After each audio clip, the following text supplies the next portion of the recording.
Hello, everybody. Glad to be here and glad that you're watching. On my across from me is I'm still Tony. still Tony, and I'm Frank Lieberman, and we have a very special guest. In fact, very special. I brought some visual aids to introduce Dan Barger.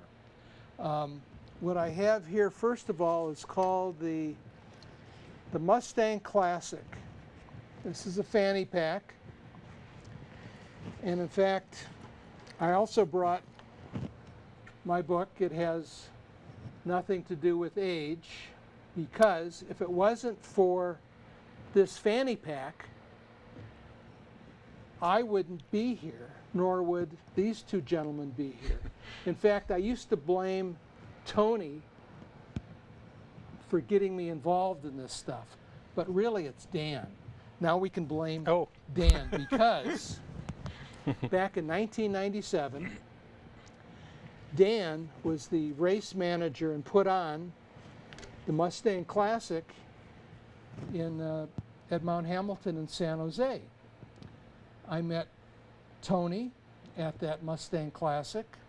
Didn't know Dan at that particular time, but I was introduced to Kurt Riffle and Robert Eisenstadt, and they got me involved and early suggested I do Ride and Tie, which was Quicksilver. The next few months from there, I believe it was. Anyway, to make a long story short, and to introduce you to Dan, is that I remember that first Ride and Tie that I did. Tony wasn't there, and I remember after the race, I teamed up with the Dipsy legend, Russ Kernan, and I write about it in the book. And I remember this young kid. He's still a young kid. Still a young kid. Am I? But there was no gray, and he didn't have a shirt on, but he had this black belt around his chest, little black belt.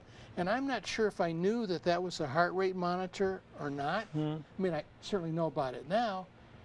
And anyway, we're talking about a little bit about the race afterwards, and I thought it was a pretty easy race because I teamed up with Russ Kernan, and he did most of the running. So I did the riding. But anyway, that was my first introduction to Dan, since I didn't know Dan put on the race at the time. So, Dan, you are an exceptional athlete in so many different disciplines. I just know about two of them, the equine, the Ride and Tie, and the running. But before we get into all your accolades and accomplishments, because I know there are many, which they are. Probably equally the same amount of mistakes and problems that go bumps and bruises along the way. Okay, well, we can also get into those, but I wanted to, this is a program about mental toughness. Dan certainly fits that bill without a doubt. And in fact, Dan ran in this year's Western States 100 that we'll talk to him about.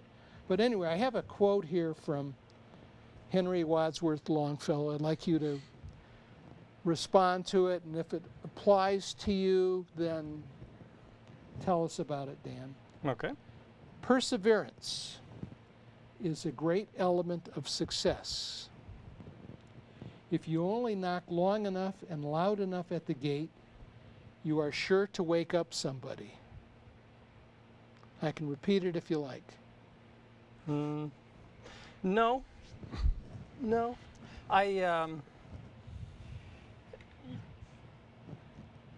Like with many endurance athletes or successful businessmen or women, I think that you have to keep at it. And certainly with running long distance endurance runs, starting a new business, any of those types of things, you have to find, you know, the little crack in the wall to get through. And I think that, you know, I graduated from college, and I went to Cal Poly straight out of high school in San Luis Obispo, and then bounced around a couple more. I was probably more influenced from a girlfriend than scholastic, you know, things. But I did bounce around a little bit, and ultimately I got my degree, my bachelor's in at San Jose State. Okay. And so directly after that, I went to work for a tire manufacturer in the Bay Area. Not literally making the tires, but selling and marketing of this. Not Skip Lightfoot. Yeah, Yeah. it was. It was Skip Lightfoot. Which was Goodyear, Yeah, Goodyear tire. Right. Before you go on, we have a story. Tony and I have a story. We did, Tony and I and some of our friends did the Quicksilver run this year. Oh, okay. Okay. And Jonathan Jordan, the attorney from Southern California, you may or may not know him, ride and tie guy. And so at the end of our race, we had our little lunch and so forth. We said, let's go to Skip Lightfoot's. So we drove to the ranch, Skip Lightfoot's ranch, looking for Skip. But anyway, I just wanted to, Oh, because that's your did you neighborhood. find him? No. Oh. and then it might have been, somebody said the feed store on the corner that's no longer there. Which was my parents' feed store, yeah. Okay, so. Yeah. So I had worked, to that point, I had worked through high school prior to college, and a little bit during college, working at the feed store. It's kind of how I, you know, got my business experience. So were you living in that area then? I was living in Almaden Valley. Almaden Valley, Yeah. okay. And so my parents had a feed store called Foothill Saddlery, and it turned out they started having several of them, but in subsequent years. But that's where I, you know, grew up and so on, right at the entrance to Quicksilver County Park. And so after school, after college, I went to work for Skip, and for a shorter period of time, and immediately it became apparent to me that I needed to do my own thing. And I was involved with mountain biking. And how old are you at this point? I was 21, I think. So you're still young. Yes. Especially when we look back on it now. Right? Okay, but still. So okay. I decided, you know what?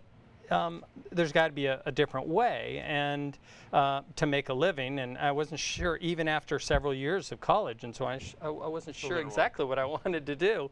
And so some friends invited me to go to a mountain bike race down south, and I happened to fortunately win my category of sport, so which was the intermediary. Not surprising. Category. Well, it was to me, and so I'm standing there all excited, and everybody else is going around in circles around with the races, the other races, the expert and pro races, and I kind of looked around and I said, God, there's got to be a better way to, you know, acknowledge the different groups and so on. And so that got me thinking, and because of that race, I started a race called the Sizzler Mountain Bike Classic, which took place at Grant Ranch County Park. Okay. That ran for 14 or 15 years. So you're young at this point. Yeah. Were you able to make money putting on that bike race?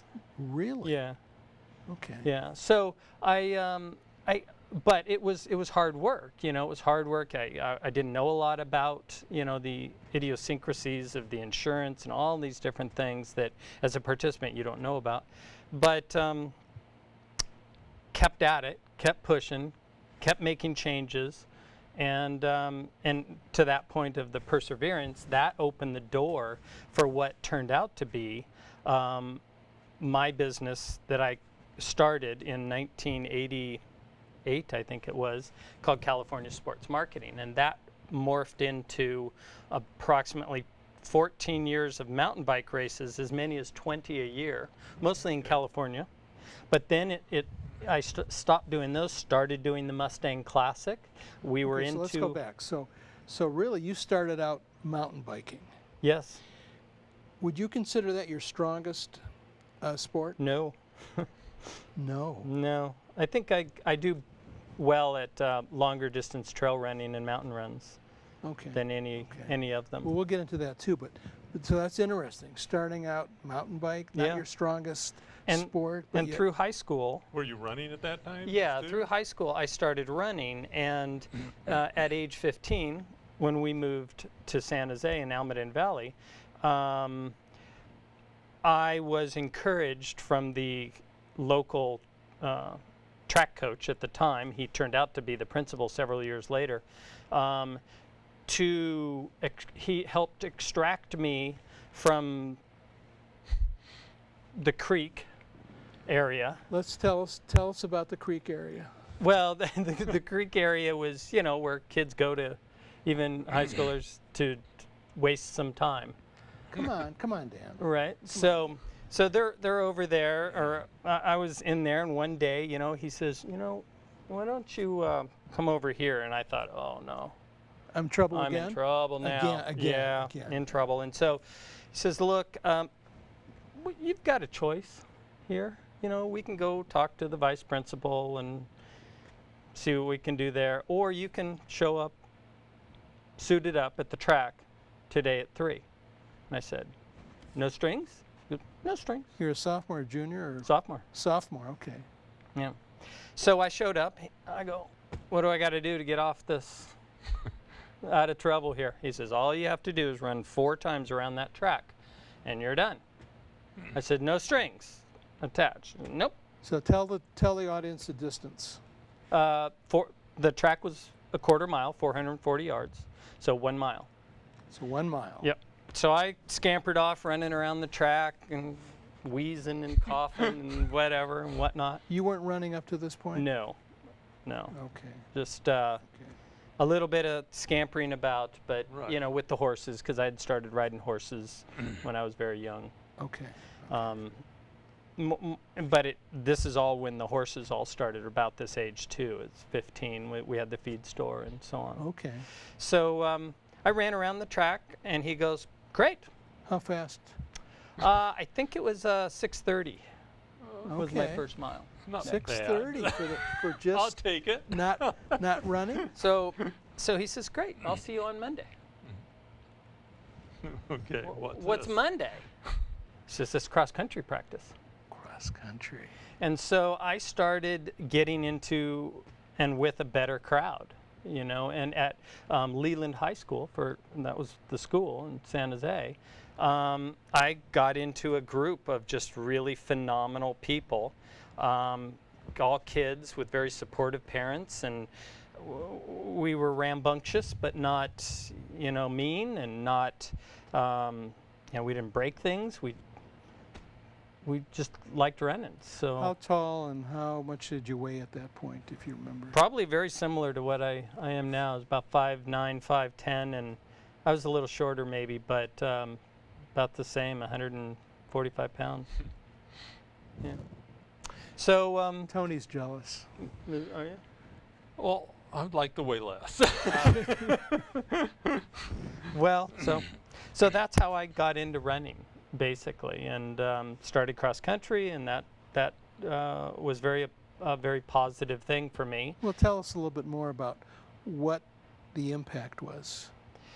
Well, it got me with a different group of people, is what it did ultimately. And I stopped hanging around the people that I had been hanging around, and started hanging around, you know, because we'd get out of school at 2 or 3, we'd go, and we had a great track and cross country coach, of which I just heard from just recently, my cross country coach, and he sent me a postcard. He emailed it, or a Postum note. He emailed it to me. He still had it after all these years, because he had passed out when everybody gets there. We had a very large team, very large, very successful team as well, and 20, 30 people on the cross country team. Hand out a Postum note and says, I want you to write down what you want to run in the 2 mile, Okay. 2 mile Okay. run Okay. as a goal. Time. Yeah, Time. your time. Your time. And still he had that. kept it.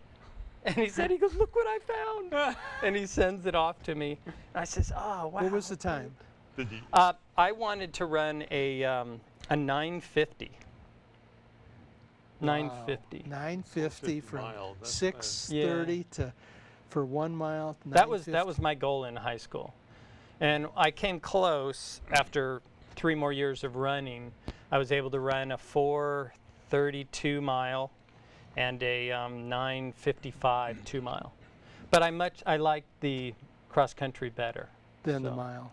than the mile and 2 mile. I did that because that was track. Yeah. Right. I did that because it got you in shape for cross country, plus it was all my friends. So it was one half of the year and cross country. So more was the fall. friends were more in cross country as opposed to track? No, they were in both. They were in both. And that's what everybody did, right? But why did you like, do you think you liked the longer distance? I think I do. Well, what became apparent to me is that I do better at longer distances. Why do you think that is? I think it's a slow twitch muscle fibers. I think that has a lot to do with it. I think that in addition, there's a lot of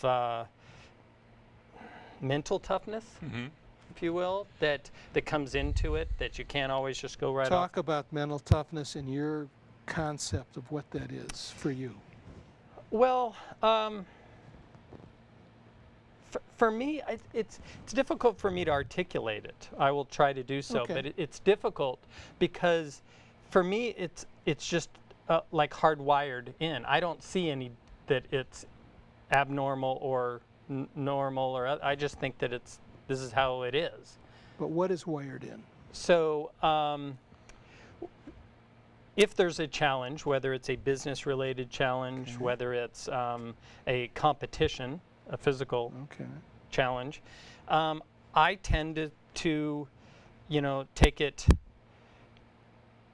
In my younger years, I was a little bit more knee-jerk reaction and would start a lot faster.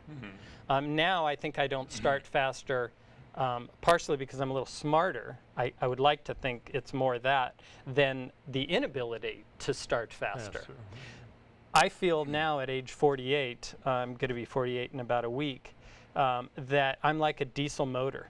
All these joints and everything have to get pressurized and get lubed up and start working. And I'm not kidding. It's like 2 hours, an hour at least of running before I really start feeling better.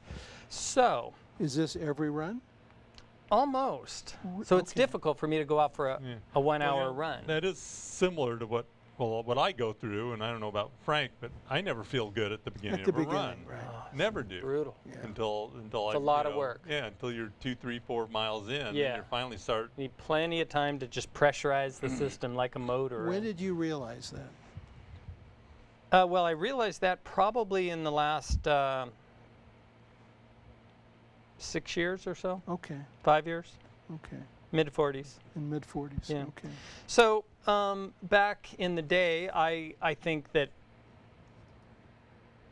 as I recognized that I did better at longer races, I did better at races that were hotter or colder. I did better at races that were more technical rather than flat rolling How do you hills. explain all this? Well, I grew up, running in Quicksilver Park, leading the horses. We rode a lot. We rode every single day. And tell the fans what that's like, Well- weather-wise.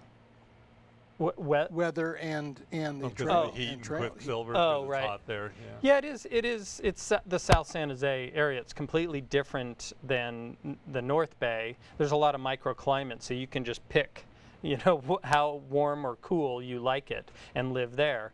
But in South San Jose and Almaden Valley, it was very warm in the summer, and very good training weather as well throughout the year, even in the winter. I mean, our California winters are not winter. Not that cold. No, I mean it rains a little bit and that's it. And so it prepared me. And the trails. Quicksilver prepared Talk me about as well. talk about the trails too. Yeah, the trails are not really rocky. In Quicksilver, you've run there. They're very fast. They're not real hilly, but everything's relative. And as I would. Tony's smiling. It's funny, different people what they consider Yeah. tough or not, or hilly or not hilly. It's funny. Yeah. That's So okay. It's good.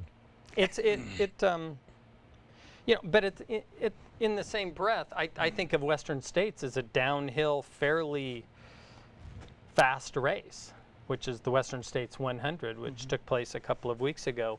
I mean, the first 30 miles are mountainous. They're up at altitude. They're very rocky. Some trees are down and occasionally, but there's lots of stuff on the ground and so on. And that's the more mountain end of it. But after Robinson Flat at mile 30, whoosh, it's a fast run down to Auburn. Even though there's 17,000 feet of elevation gain throughout that 100. So within high school, we would run 5Ks and 10K road races throughout the Bay Area on the weekends when we weren't racing. But yeah, you don't do that in... No, but that's kind of how I learned that I was better at longer races. Okay. So I've run probably running and ultra distance trail running oriented events in excess of 30 miles. I've probably run 200 of them, with about 30 of those being 100-mile foot races. But I've probably only run a dozen marathons. Okay. Maybe 10. Just not very many. Okay. Yeah. Just The like pavement is not, and I don't have a lot of injuries. Because, I really don't. Because? Right, because I think that I stayed predominantly off the pavement and concrete. I gravitated towards trails. The reason why I like trails is I like the challenge. I like the dirt. I liked it was softer. It doesn't seem softer, but it's 3 times softer. Yeah, I agree. Yeah, Even though, and I liked, the wildlife, and I didn't like the cars. I didn't like the people and all the congestion. Breathing fumes. Yeah, just all that. So it was natural for me to gravitate towards that through the horse stuff, as well as the trail running, and that's when I got into doing the riding ties, which you're familiar But go with. back to the mental toughness. What else? In other words, you're competitive. I mean, that's clear. You have the perseverance. Where does that come from? You say you're hardwired, but you're born with this, or do you think that in part there was some reinforcement for your achievements? I was very fortunate in that both of my parents, my dad is very business oriented, very focused. What's his name? Mike. Mike, okay. Very successful businessman. He started many businesses and continues to this day, fully engrossed and focused on working and his, that type of stuff. Focus is a key element. Yeah, exactly. Yeah. And my mother, who... Her name? Mary. Mary, okay. Yeah, she, fantastic lady, just phenomenal. Both of them are still together. They ran Foothill Saddlery together, and I think through high school. Are we good? I hope so, because we're losing picture periodically. I'm not sure why that is. So shall we continue? please.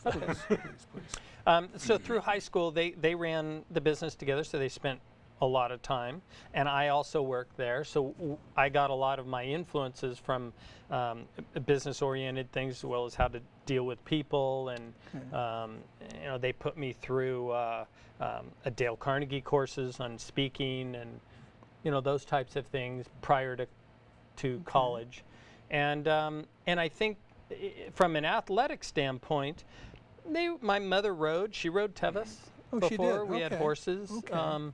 Didn't you ride Tevis as a junior? Yes. My mother and I rode it the first time in 1982, I think. Okay. 30 years ago. Yeah, a long time ago. About when I started riding. Yeah. So I think all of that really helped me prepare. And I think back to the focused end of it. Because you are really business focused too. I am, but I can apply that same exact thing to or I do apply that same exact focus and concentration when I run.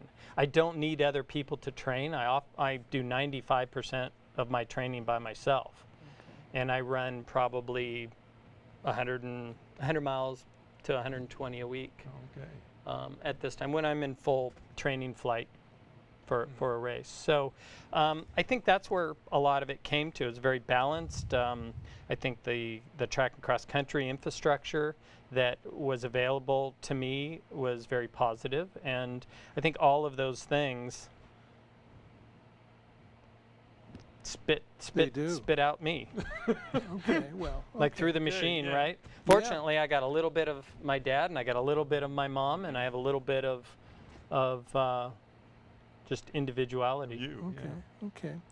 So what would you say your business goals are at this particular point?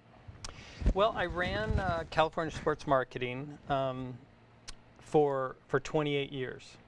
I started with Tell mountain everybody biking. what that is. Yeah, so it was a sports marketing company that I started right out of college when I left Goodyear and skipped Lightfoot, and it started with mountain bike races for the first 14 or 15 years, and a lot of bike races. Then it morphed into, because of horses, doing ride and ties, and so I put on this Mustang Classic because it was a benefit actually for the wild Mustangs and burros in Nevada, and they didn't have any water, and so on putting on this particular race, I was able to write a check for $2,500 to that, the BLM, and earmark it specifically for water troughs and finding water for them, for the horses. So and you're a young kid at this point.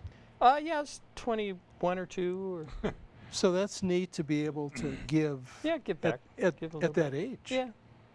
It just seemed like, I had just heard about it, and of course my family was very involved with horse riding, Nat Track, NATRC, the competitive trail riding, Ride and Tie, AERC, the endurance riding, and so I did all 3 of those growing up, and so it was natural for me to go to that, and so I would put in different races that I thought that I could be successful at, and the ones that weren't panning out, I'd kick them, Kick 'em out. yeah, Get rid and not do them. And Tell the audience a little bit about Ride and Tie. What that is. so Ride and Tie is basically 2 people and 1 horse, and you alternate running and riding. You can't ride double, and one person starts out on the horse, the other person starts out on foot. You guys know this, and the gun goes off, and typically the distances are 25 to 40 miles, but they can be different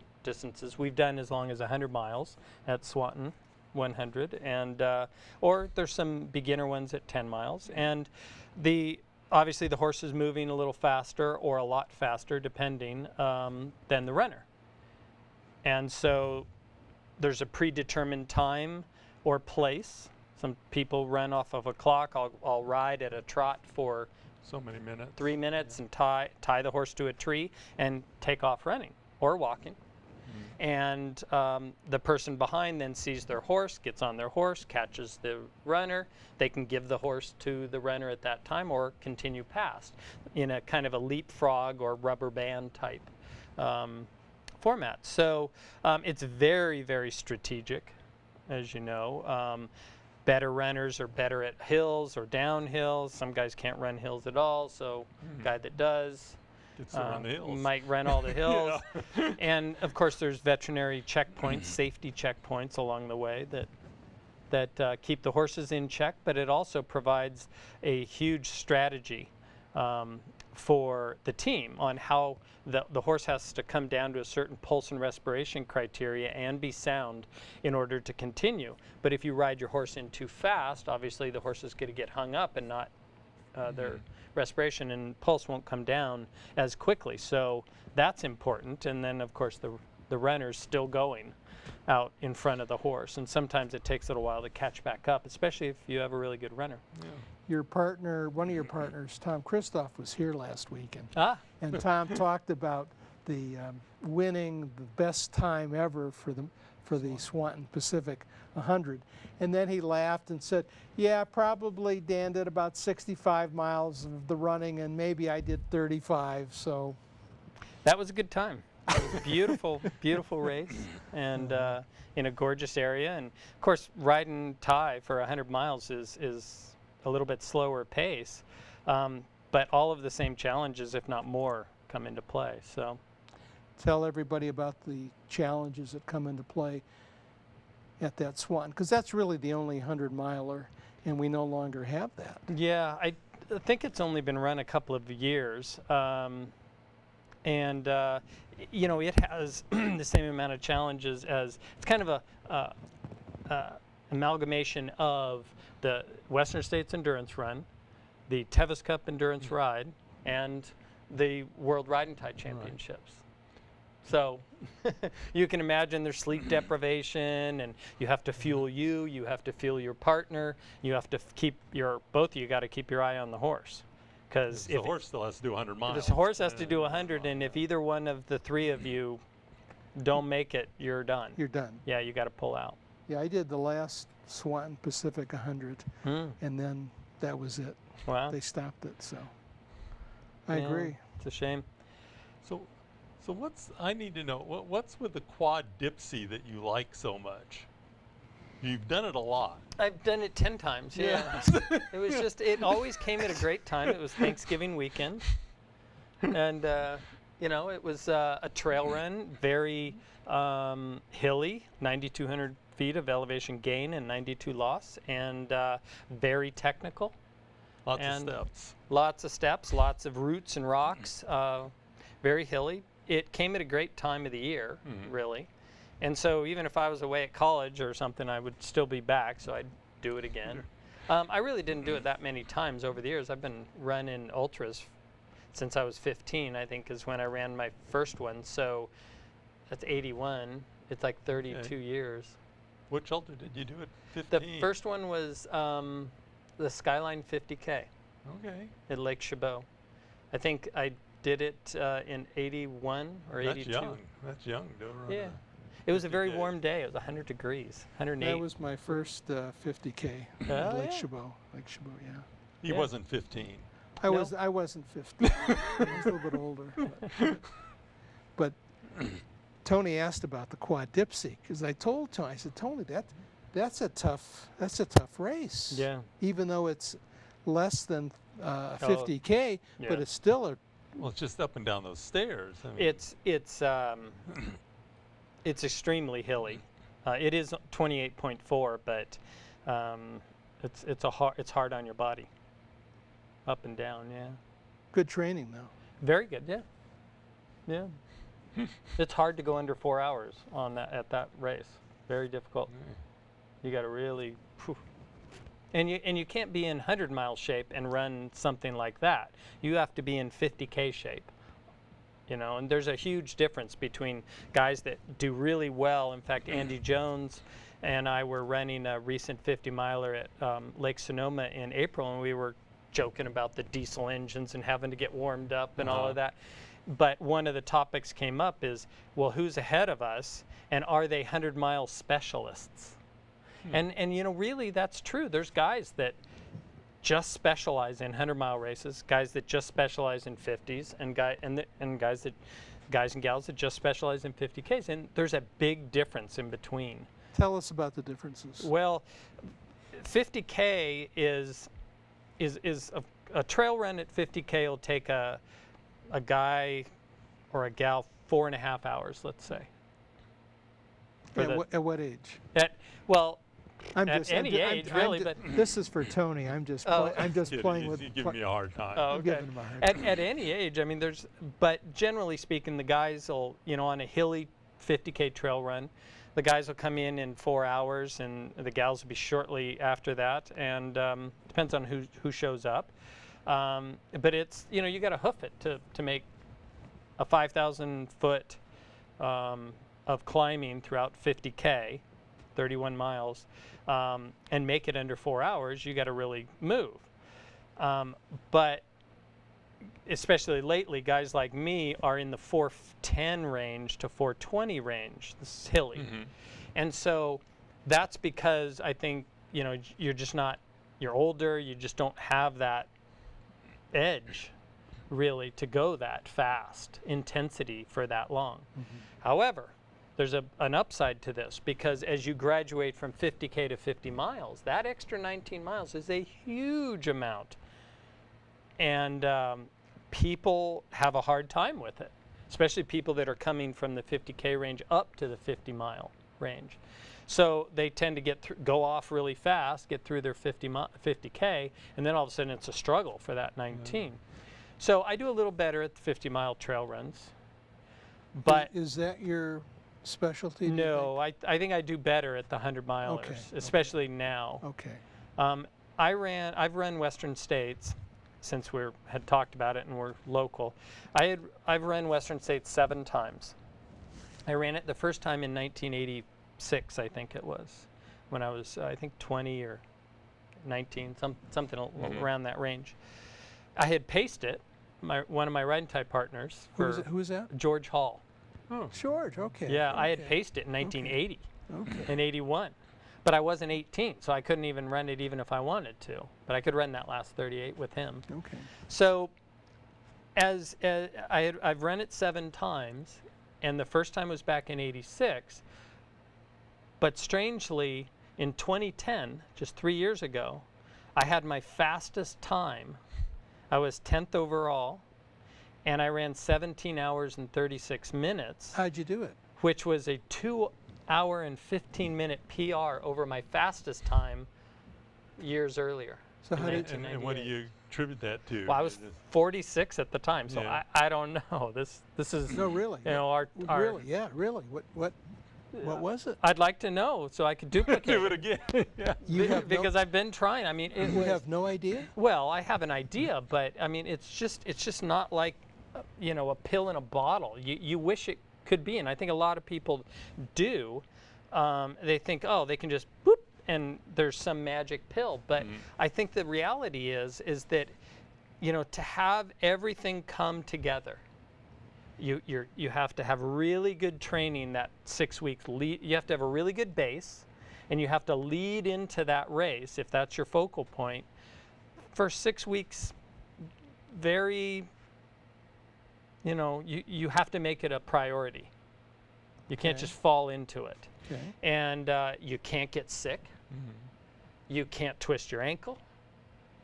You greet people with the with the fist bump. I walk through doors backwards. Really? No germs. You can't. If you get sick, it puts you out. Even if it's just a head cold, it really affects you. And if you get sick at the wrong time, let's say 4 or 5 weeks out of an event like that, it's really bad. I used to be sponsored by Subaru of America, and we had an adventure racing team. For 5 years, we traveled all over the world racing, Echo Challenge and the multi-sport team competition. They were 10-day races.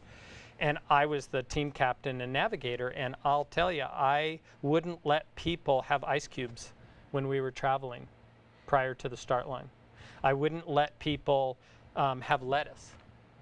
No lettuce, no fish. Anything that could be contaminated in some and when you get into some of these areas, they don't have the fuel to boil the water, so they rinse the lettuce with whatever, and then you get sick. If you spend a considerable amount of time, money, and training getting a team of 4 people to the start line healthy, that's the first thing. So back to Western States, for example, getting to that starting line, I think, was a big part of it. I think the training was a part of it. I was healthy. I've fortunately been healthy. But, you know, you have biorhythms. Things, you know, are going like this. You can't stay at the top forever.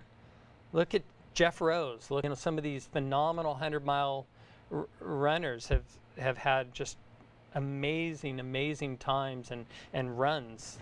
But you can't stay up there forever. You have to come down a little bit, recover, regroup, build back up to your next thing. And it takes a lot of time, a lot of focus, a lot of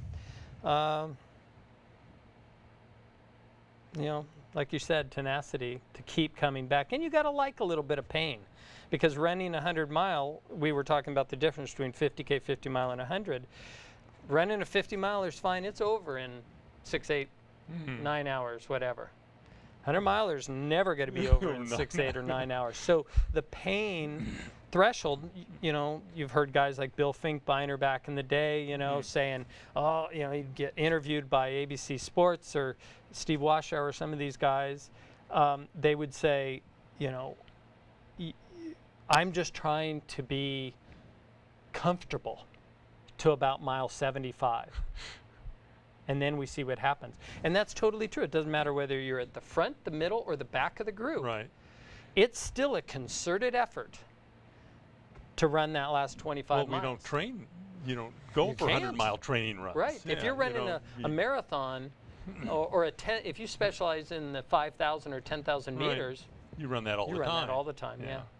So I think there's a big difference. And I just found with myself that I really like the challenge of testing my body, seeing if I can to go faster. I always knew I had it in me to run faster than 19 hours, but all of a sudden that year in 2010, it wasn't considerably cool. It wasn't overly hot. It just clicked, and I ran like a obviously, yeah. yeah, all the way. And I got in this race. I got to tell you, I got in this race with a guy named Eric Skadden, who's a perpetual top 10. He's been in the top 10 at Western States 8 times. He completed, or 7 times. He's completed his 9th this year, so his goal is to get that 10. And he and I did not know each other. And we had been running in and around each other all day. Who is this guy, you know? And we're nibbling away at the guys in front. We were in the teens. We got to Forest Hill. We ran down to the river. I had a good run down to the river. The river's at 78 miles. Right. We cross the river and start up to the Green Gate, that's actually silver. But the Green Gate, that's from Tevis time. It used to be called McCrary Gate, who hosted the Swanton 100. And we got into this race because we crossed the river, past Howell Corner, hit a bum leg, ankle. All of a sudden that put Eric and I tied for 10th. Yeah, okay. And I wanted in on the next year. And he wanted in because he had a streak of top 10s going. Okay. And so that made us 10th and 11th together. And we got in a race all the way to the finish. And I ended up 10th and he was 11th. And we put 45 minutes on the 12th place guy. We were in our own world. If the race was for us, first and second, it would have been an amazing battle if it was captured, on film. But we were in our own world. How close were you guys together at the end? 4 or 5 minutes. 4 or 5 minutes, okay. So on that day, I guess what's so special about it, and this is why I keep coming back and why I like doing hundreds, is first of all, you never know what you're going to get when you toe the line. But I'll tell you, if you don't toe the line, knowing that you're going all the way to the finish, not to this 50 miles and see how it feels, or not to that tree and see how it goes. No, you're going from here all the way to the finish. You're going to have trouble. And it was just a phenomenal year. It was great to be able to, my point being, it was great to be able to actually race that last 20 miles. And that's a long distance. We were racing back and forth and back and forth because you're in such a death march, that last 20 after doing 80. And parts of that trail aren't easy to run on. Well, that last 20 is actually a lot. Well, compared to. Yes. But generally, after 80 miles. Right. But even going up to Robie's a hill. Yeah, yeah. I mean, at that point, and you have to go up to Highway 49. There's a couple of hills in there, but the big stuff's done. The altitude's gone. The rocks are all gone. But we were in our own world, back and forth. We passed each other at least 6 times, back and forth. So where did you finally? We left Highway 49 at 95 miles. And I left first. I saw him looking around at the table, and I grabbed my water bottles and go, I gotta go. And I took off, and I figured, well, I was running with my wife Kim earlier in the race, and she was pacing me, and I told her, I says, we were following him at ALT. We left ALT, and I looked at him. No, it was Browns Bar at 89. Okay. We went down the hill, and we were going across the river, and I said, Kim, I'm only going to have one chance at this guy. So I don't know what's going to happen. She says, go ahead and go. And so I said, okay. So we ran up to Highway 49 together. I closed the gap. I was keeping an eye on him, a couple 100 yards. Up into 49, and I left 49. My crew's going, where's Kim? I go, she's coming, she's coming. We went in, I left, and I said, okay, let's see what kind of uphill legs he's got. So I ran out and all the way up to the meadow, and which was about a mile, wasn't very far. And I looked back, and sure enough, right on my tail. There you were. Oh. Okay. So we continued and started the descent to No Hands Bridge. And I said something, I go, oh, it's sure a shame that, we have to have this great run battling like this, and it's for 10th. One of us is not going to be happy. He didn't say anything. And I went, or I didn't hear anything. And I went, Did he have a pacer? yes. And at that time, shortly after that, about a half a mile down towards there, I leaned forward and ran all the way down to the No Hands Bridge as fast as I could. I just went.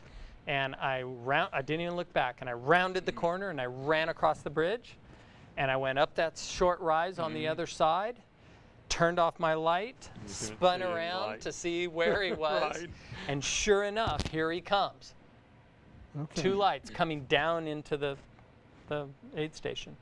And I said, I got him.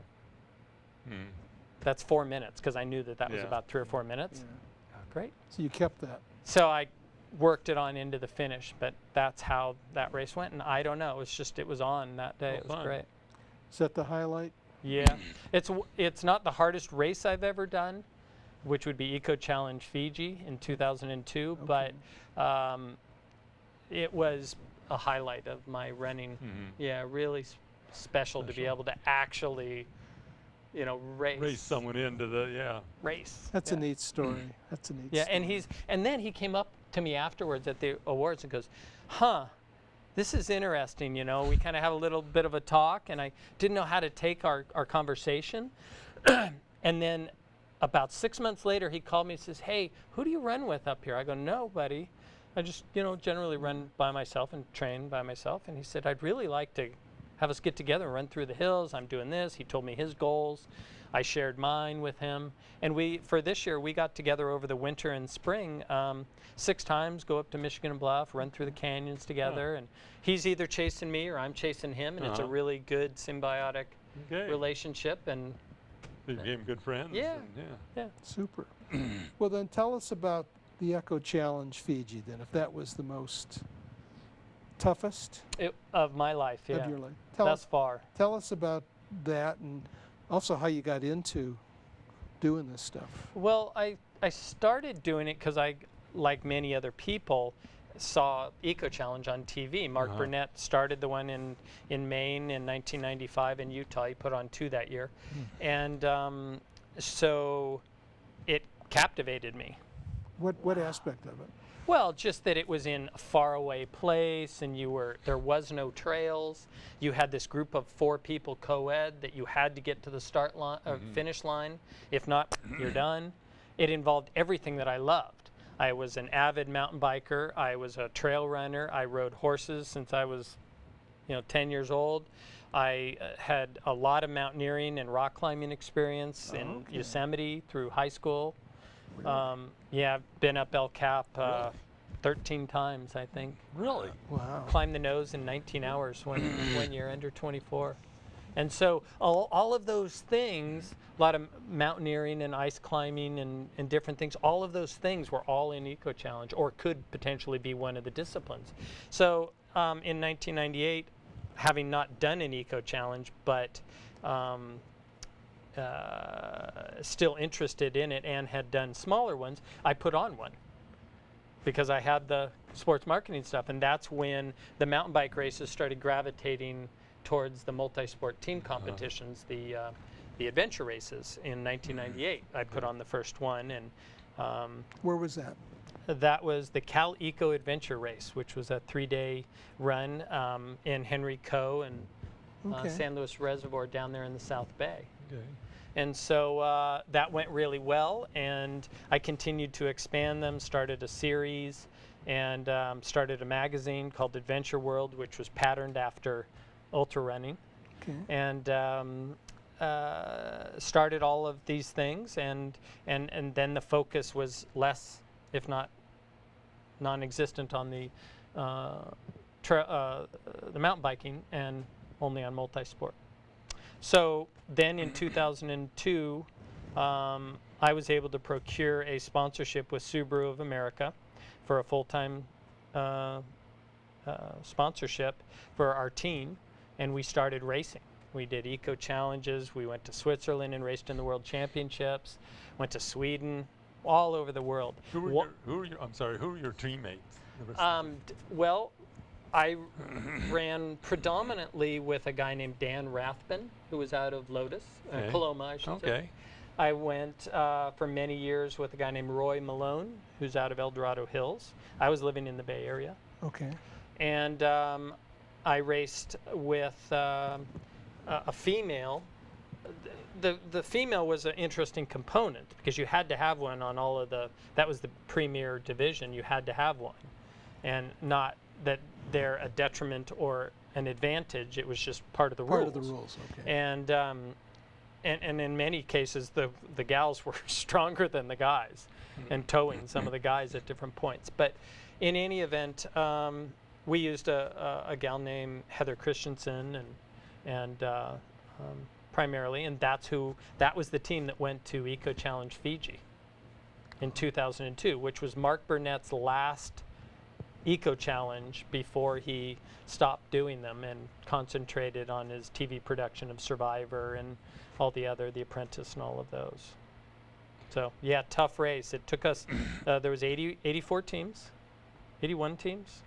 and 10 teams finished, and it took us 9.5 days, and we were 9th. Okay. Well, tell us what made it so difficult. It was Fiji. It was the jungle. It was the coldest jungle I've ever been in. Cold jungle. You would think it'd be 100 degrees and 100% humidity, but not always.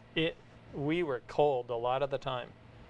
Cold, rainy, and there was a lot of people had trouble navigating through the jungle, and they'd get lost, and because there's no markers. You use map and compass, and you pick your own routes based on your team's strengths.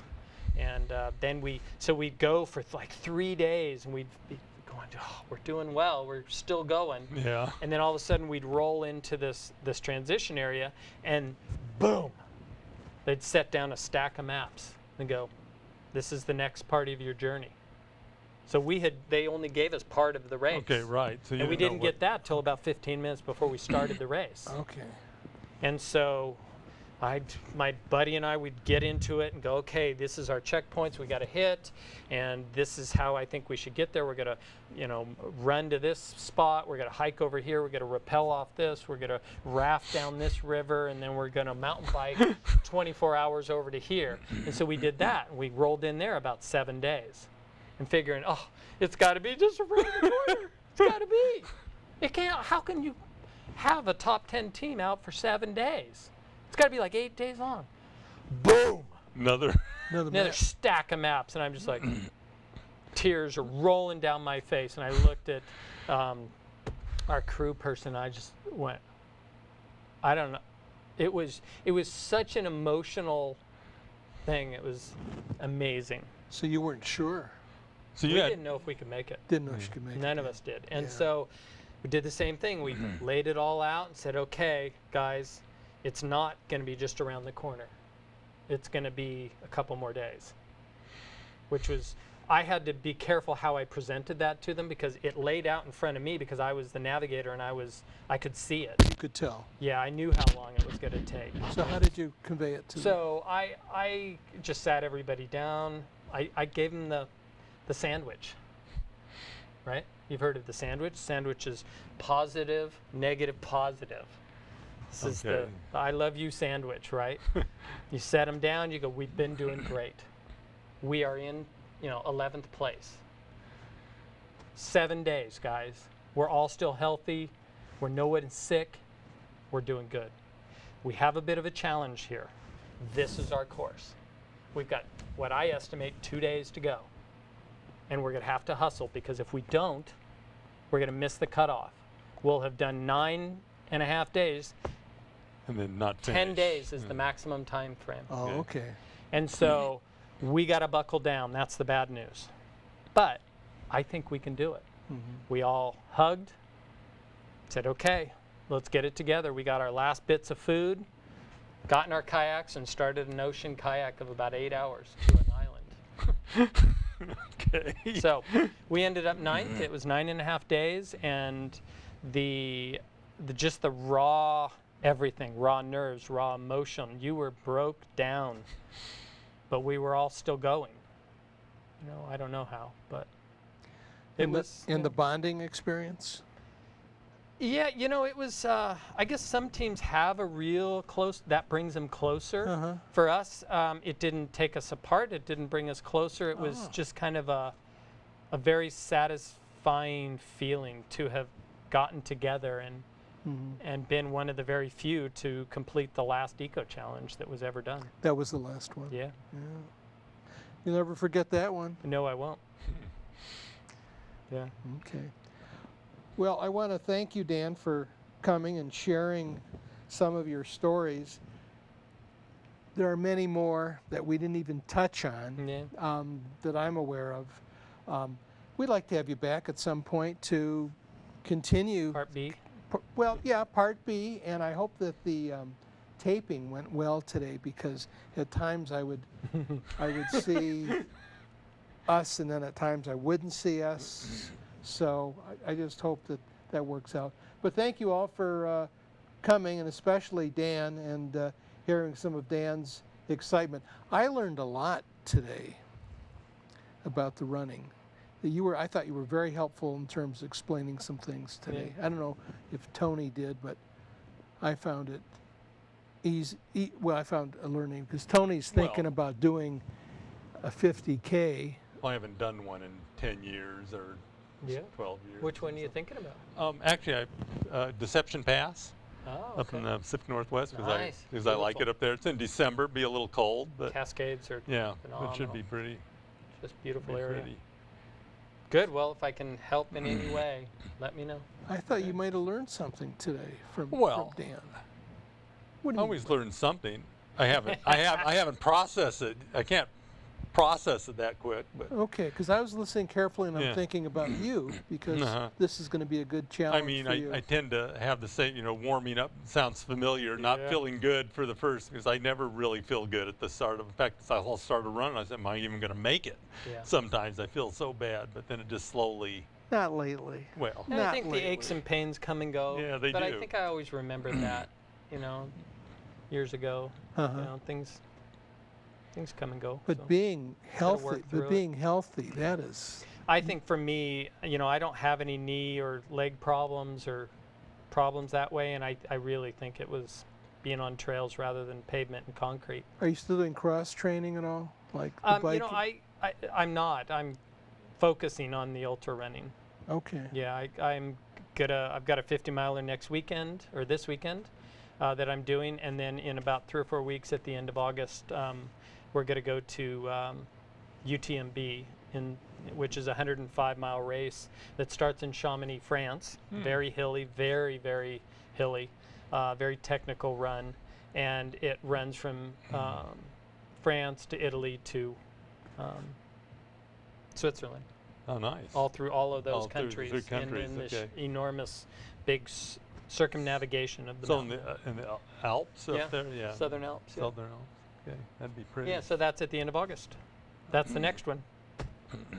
Another carrot out there. You're on Well, schedule. it's good to have a goal. That's Yeah. one thing that I know. If I enter something, I have to keep entering something. Oh, yeah. Otherwise, I just won't And I'll get, I'll run. get sidetracked. Yeah.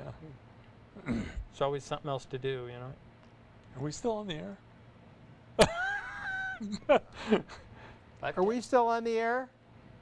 Yes, we are. We are. Okay. He gave me a sign before, and might be the right sign, might be the wrong sign, but I thought we were tapering off. But I thought this was the sign you don't want to see.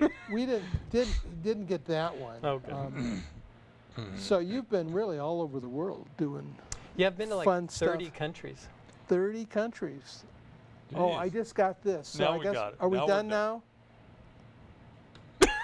now? So we Okay. could have gone on and on. Yeah, We we could could have just went do that. going. But then he did